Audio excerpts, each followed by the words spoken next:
yaitu orang-orang yang penghasilannya adalah gogo, penghasilannya panen masa hukum bil injil kamasali kasar in akhir sasar agun ini seperti gogo ini pari panganannya pari ya, kita wujudkan peradaban kembali ke Indonesia sehingga kita akan menyusun kitab-kitab yang sesuai dengan negara bangsa.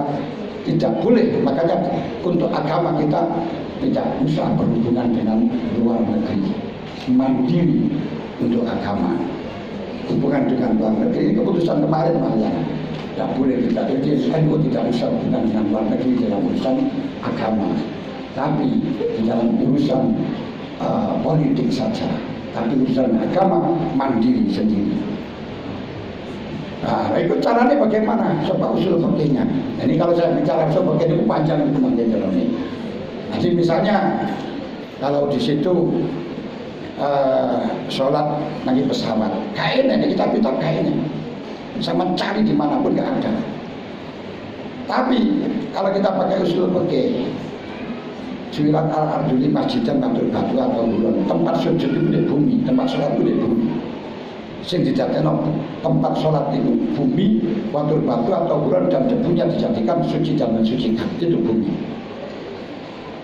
Ketika di dalam Al-Quran atau hadis disebutkan dengan bahasa kalam khobar semacam ini, apakah bisa mengeluarkan mafhum? Kalau menurut Imam Syafi'i, iya, yang sebenarnya sehingga tidak boleh yang lainnya. Makanya oleh Imam Syafi'i sholat di pesawat itu rasa. Makanya hanya hormati lagi harus kodok dengan dalam ini. Nah, itu seperti wajibnya silu bila sama imaan itu air digunakan untuk sesuci. Berarti selain air tak sah. Makanya kalau tidak menemukan air, sholat waktu itu sholat gatur ma'alu jibili ada ini. Nah, tapi kalau sholat Hanafi enggak. Ketika disebutkan sifat, kemudian syarat, kemudian apa itu namanya istisna, itu semuanya bisa mengeluarkan mafhum. Dan mengeluarkan mafhum semuanya apa itu tidak mengeluarkan mafhum. Kalau tidak mengeluarkan mafhum berarti Allah hanya mengatakan Wayunazzilu minas sama'i ma'an, air digunakan sesuci, tapi Allah tidak pernah melarang menggunakan sesuci selain dengan air.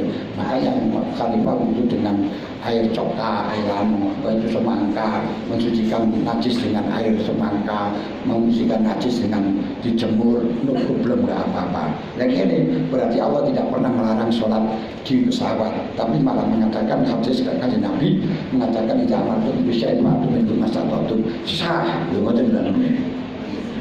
Nah, mungkin nanti kalau sama tahu seperti ini akan beleret kemana-mana. Makanya seperti ya calon akalin makhir keluar ada pak tajun misabul makhir si pada takrobuna kata ayat kurna wong kawe wong haji bersuara lagi dikumpuli sampai suci sampai mampet. Terus awal taala tahu faidah tatohana pak tuh guna menkhaswa marokumul wala kuesus atus silakan. Sehingga lecuri masafi menjadi mafhum legur ngatus kauleh. Nah, tapi cara Hanafi Allah menjelaskan lewat satu secara harapan, tapi bukan melarang lewat ngatus tahu leh, hanya batasnya lewat mampen tok. Bulan masih ke atus gak masalah lewat dalam ini. Nah, semacam ini cara kontekstualisasi. Nah, terus nanti dari beberapa pandangan ini kita pakai kaul yang mukhtar. Apa kaul mukhtar? Kaul mukhtar itu kaul yang kondisional, yang sesuai dengan kondisi kita. Makanya jangan pakai tekstual yang cocok dengan daerah kita yang bagaimana gitu. Itu cara kontekstualisasi. Seperti sampai dalam kitab belajar seperti syarat-syarat kirat itu harus nakdun. Kalau tidak nakdun nggak sah. Kalau sekarang malah justru nggak sah kalau pakai nakdun. Nah itu sama lihat kenapa harus nakdun? Karena mata uang waktu dulu itu adalah nakdun. Nah kalau sekarang berarti nakdun itu malah justru orok. Karena dia tidak boleh pakai nakdun karena akan nambah pekerjaan yang lain. Harus pakai rupiah. Tidak juga tidak boleh pakai dolar. Jadi semacam ini kan. Nah, kita kembangkan sesuai dengan apa yang dimasukkan itu. Seperti tadi, Imam Quraisy. Ini kenapa? Karena yang disepakati orang waktu dulu adalah Quraisy. Berarti yang disepakati banyak orang. Siapa? Ya itulah. Seperti Quraisy. Itu maksudnya semacam itu. Tidak harus dari orang Quraisy. Gak cukup orang Quraisy sebenarnya. Ini caranya. Berarti sampai satu kitab pahami yang temenanan, terus baru nanti memahami beberapa mazhab yang lain, lalu kita cari apa itu manhajinya, kenapa bisa seperti itu, lalu di situ ketika sama sudah mengembangkan, lalu kita pikir yang sesuai dengan kondisi sekarang itu bagaimana. Kalau tadi di dalam masalah wajah, sudah saya sampaikan tadi, yang nggak setuju dengan melihat wajah nggak masalah, tapi yang jelas di dalam waktu haji, Allah Ta'ala itu melarang orang perempuan menutup wajah. Kalau orang menutupi wajah udah boleh. Lah, tapak tangan, menutupi tapak tangan itu tuh boleh apa tidak dengan pakai kaos tangan itu khilafiyah juga. Dibuka. Makanya kalau di situ menunjukkan lewung haji itu mesti mendekatkan diri kepada Allah, kok malah gak boleh nutup, malah disuruh buka, padahal kumpul semuanya. Kalau di situ aurat berarti kan harus ditutup. Tapi kenyataannya kok tidak. Tapi diperintahkan sing lanang sing gak oleh delok kul lil mukminina yaghuddu min absarihim wa yahfadzu. Kamu tenang nih. Ini cara gampangan kan mau tenang menilai cara. Kita menggunakan Hasan al-Asy'ari. Waktu menggunakan Hasan al-Asy'ari bagaimana? Hasan al-Asy'ari sudah tobat. Untuk mengikuti pendapatnya kita tidak usah mengikuti pendapatnya siapa-siapa. Ketahuilah hak dulu, manhajnya dulu, kebutuhannya dulu. Akhirnya kita cocok pendapatnya Hasan al-Asy'ari itu pas, betul. Sehingga kita tidak melihat siapa yang mengatakan, tapi kenapa dia mengatakan itu yang kita kaji. Terus seperti Imam Batratin dulu umat murtad dipateni, tapi Abu Hanifah kok melarang membunuh wanita, berarti orang murtad. Ini, karena murtad itu yang murtad, kenapa kok gak boleh dibunuh? Berarti orang murtad. Lu karena apa? Nah ini loh yang kita kejar. Di sana dikatakan apa itu jenenge harta.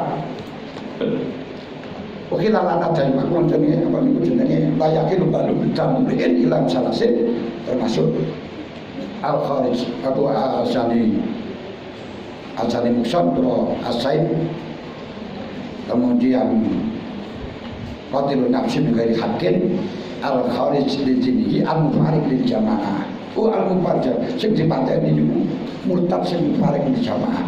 Jamaah itu apa? Jamaah muslimin. Jamaah muslimin itu kata jamaah muslimin kata pemerintah, karena tidak ada sejarah orang Islam berontak pada pemerintah. Berarti sing jamaah muslimin kata jamaah pemerintah. Berarti yang dibunuh itu murtad kemudian keluar dari negara, kemudian berontak pada negara, melawan negara, itulah yang dibunuh. Ini cara nih. Bisa ora? Nah, ini untuk urusan berani nggak kedel nggak ya terserah orangnya gitu. Jadi kalau kita akan takut berani, kita harus para sayyan para yang bagian khaufun minal khata. Kalau kita akan melakukan segala sesuatu apapun, jangan khawatir dihantui dengan kekeliruan. Wa inal khata juz'un min at-tajarrub, karena kekeliruan merupakan pengalaman yang bisa kita jadikan. Kekeliruan adalah merupakan pengalaman adalah merupakan guru yang utama. Kita gak khawatir keliru. Kalau kita sudah pas, tadi sudah pas, kita sampaikan berani. Wong kabeh itu padha wae ngoten. Manusia kabeh dan mau. Asalkan kita sudah diberi mandat untuk berbicara. Sebagaimana malaikat ketika diperintahkan oleh Allah untuk berbicara, wa yaqulu bukan malaikat ini jahil berarti khalifah. Dia berani mengatakan ada jalur ya, maju tidak biar seperti mana sampai bihamdika wa nuqaddisulah. Tapi kalau di dalam masalah urusan apa itu pribadi di dalam urusan masalah lain, tidak dalam dialog, dalam masalah tabarukan harus hal adabi karena untuk alimani ma'alim kita wanita batani maratas alni hatta uktisarakan min zikra dan menuju tekowi. Kalau bisa menuju teko, dan ulun tak ngomong menuju teko karena tidak dilegal. Ini loh.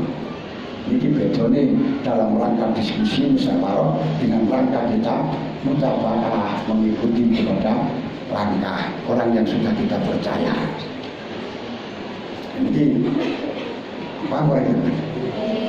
Coba boleh ada mana ngomong? Mungkin